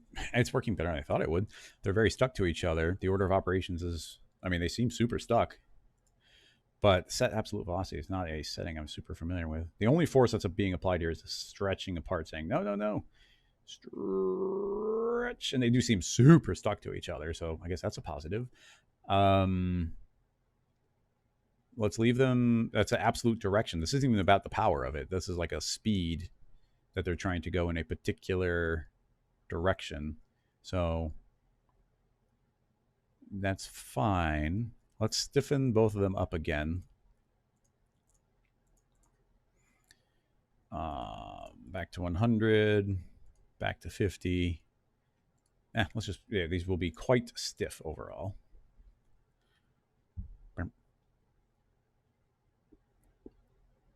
So they should be trying to maintain their shape a lot more. So in theory, this should tear it away more easily.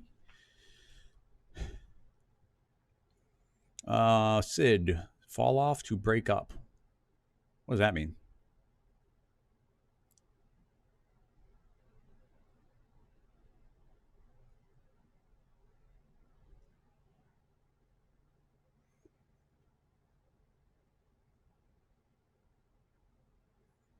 It's really interesting to see the way this absolute value works.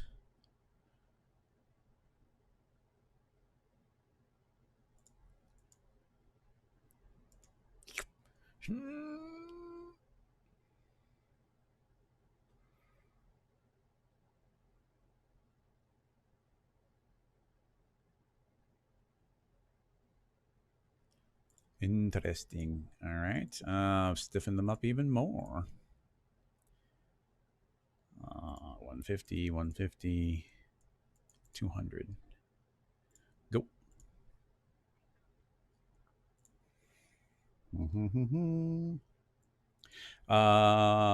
Norvidas, I would not want to keyframe the power of these.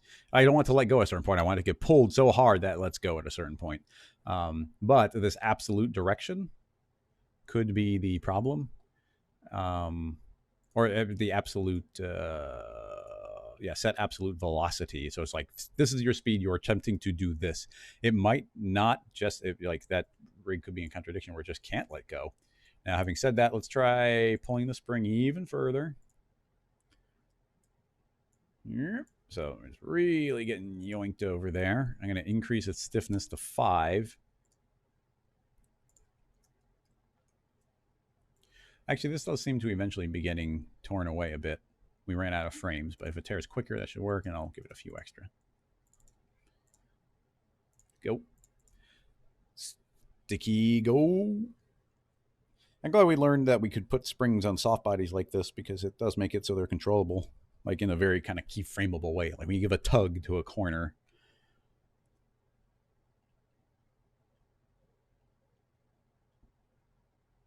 This is a lot stiffer, so these you see it stretching a little bit, and these springs are trying to be like, no, you can't get pulled that far. The overall stiffness is maintaining the shape a little more, and you can see it peeling away from this corner. Now, I think that this absolute velocity is going to, like, you'd feel like that's stretching it, but I think when it lets go, it's not going to suddenly snap in. It's going to very slowly travel that way because, once again, we're setting this absolute velocity, which I think means there's a lot of energy drain because they don't have a natural. It's a problem with set velocity. So while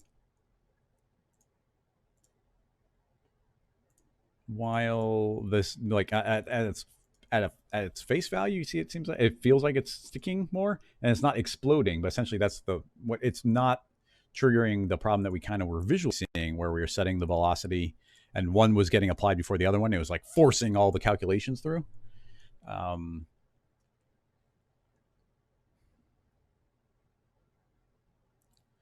Change direction. This will take its. We'll try change direction. That should be constantly saying no. You're pulling in, and the other should be you're pulling out, and then any forces added to it become very natural to it. And if there's nothing applied, I hope it would just keep moving in its current direction. But I don't know.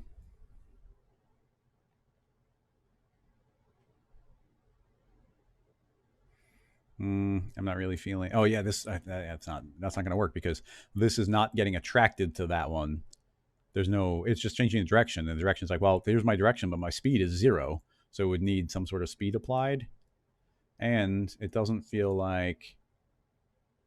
Yeah, there's not the snap. So it's like the only setting that would work here is add to velocity because it's actually a force, a constant attractive force, and that's not working because one is getting impacted and not the other.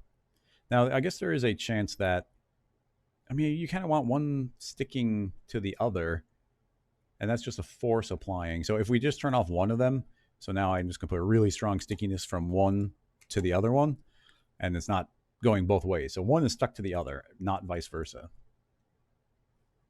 Oh, and we're about to hit this hard out time. Yeah, so you see this one's really trying to go and chase that.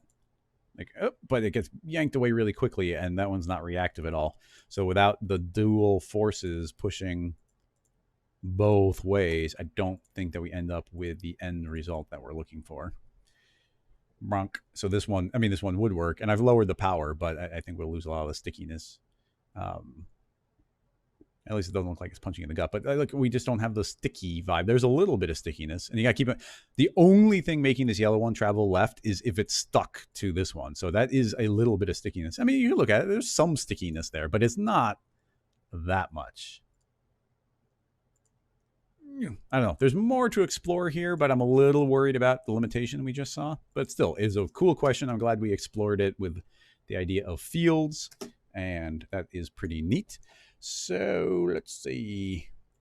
Well, thank you so much, everybody, for coming and hanging out. I would like to keep on exploring this one some more, but we are, like I said, I have this hard out. I have to be somewhere. So thank you so much, everybody, for watching. I appreciate all the questions. There's really cool ones. And yeah, I appreciate it. I'll see you, well, if you're on Patreon, I'll see you tomorrow for the bonus stream. Otherwise, check out the new tutorial. And otherwise, I'll see you on Tuesday for another new tutorial and on Wednesday for the next live stream. Thank you so much, everybody, and I'll see you next week. Bye-bye, everybody.